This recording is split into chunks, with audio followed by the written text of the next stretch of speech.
এতদিন বহুত মাকা খাওয়াইছি, আজকে তরমুজ মাকা খাওয়াবো। এমন মাকা খাওয়াবো প্রত্যেকের হাত নিজের হাত নিজে খেয়ে ফেলবেন। যদি না খান আমাকে কিন্তু বলবেন যে একদম ভালো হয়নি, দিচ্ছি। একটু খেয়াল করেন তরমুজ মাখানো এবং দেখেন, খেয়াল করেন বানানো শেখেন এবং দেখেন ভিডিও এবং দেখবেন যে বলবেন ভালো হয়নি, বললেন একজনও আমার টাকা দেবেন না। তরমুজ মাকা এবং মজা, এটা একটু দেখা দিন।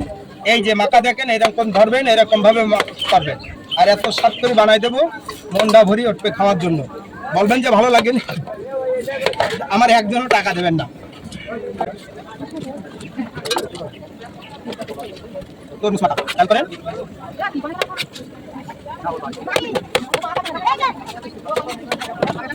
তরমুজ মাকা দেবেন।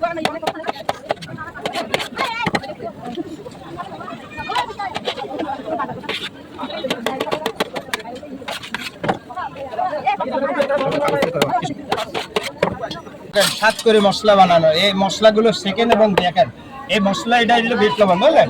বিভিন্ন ধরনের মশলা দিয়ে তৈরি করা এবং স্বাদ করে বানাই দেবো এবং মজা করে বানাবো, এবং যে যে গালে দেবে তার মনটা ভরে উঠবে সেই স্বাদ করে বানাবো। এই দেখেন, এই মশলা 7-8 রকমের মশলা, মোট এর মধ্যে 20 রকমের উদ্দে মশলা আছে। এটি 20-এর উদ্দে মশলা দেওয়া এর ভিতরে। এত মজা করে বানাবো, খাবেন তা মনটা যদি না ভরে। এই যে এটি হলো স্বাদ এবং টেস্ট এবং মুখরুচি, কোনো দোকানদার দেখাতে পারে না। সেই জিনিসে এত মজা, এত স্বাদ। এই যে সিক্রেট মশলা বলে না, এর নাম হলো সিক্রেট মশলা দিচ্ছে, এবং খাবেন মনটা ভরে যাবে। খাবেন তা মন ভরবে এবং খাওয়ার পরে বলবেন, একজন বলবেন ভালো লাগেনি, আমার একজনও টাকা দেবেন না। আজকে দর্শক খেয়াল করেন, মাখানো দেখেন। এই মন না বললে আমার টাকা দেবেন না, যে মন ভরেনি আমার টাকা দেবেন না। খাওয়ার পরে কিছুদিন বাবা, কিছুদিন প্রত্যেকে দেওয়া হবে এবং খাবে এবং মনটা ভরে উঠবে। আরো দেন। এই দেখেন, খেয়াল করেন, আর বানানো দেখেন এবং খেয়াল করেন। এত মজা করে বানাই দেবো এবং স্বাদ করে দেবো। যে যে গালে দেবে সেই বলবে যে কি মজা। এই যে কয়জনের দিচ্ছি, খেয়াল করেন। বিভিন্ন ধরনের মশলা দিয়ে তৈরি করা। এই যে তরমুজ মাখানো হয়ে গেল এবং স্বাদ এবং মজা। যে গালে দেবে এই গালে দিলে বলবে যে আমি অমৃত। মধু কারে খায়, সেই মধু না হলে আমার টাকা দেবেন না একজন। সে বানালাম সেই তরমুজ মাখানো, এত স্বাদে এত মজা। যে যে গালে দেবে, ভাইয়া কিছু মনে করেন না, দেখুন তো ভাইয়া, আপনার ধরেন প্লিজ, সত্য কথা বলবেন। আমার চেহারা দেখে বলবেন না যে ভালো লাগতেছে, বলবেন ভালো লাগবে মনের থেকে বলবেন। হ্যাঁ ভাই, তরমুজ মাখা কেমন লাগলো? খুব সুন্দর।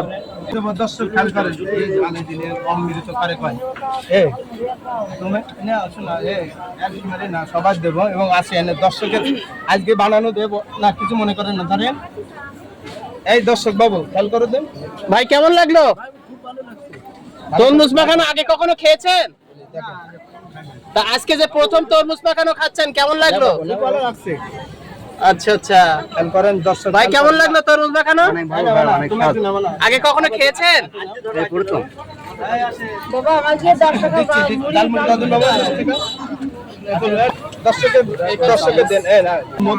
অনেক মাখা দেখেছেন, কিন্তু এই ধরনের তরমুজ মাখা কিন্তু কখনো দেখেনি।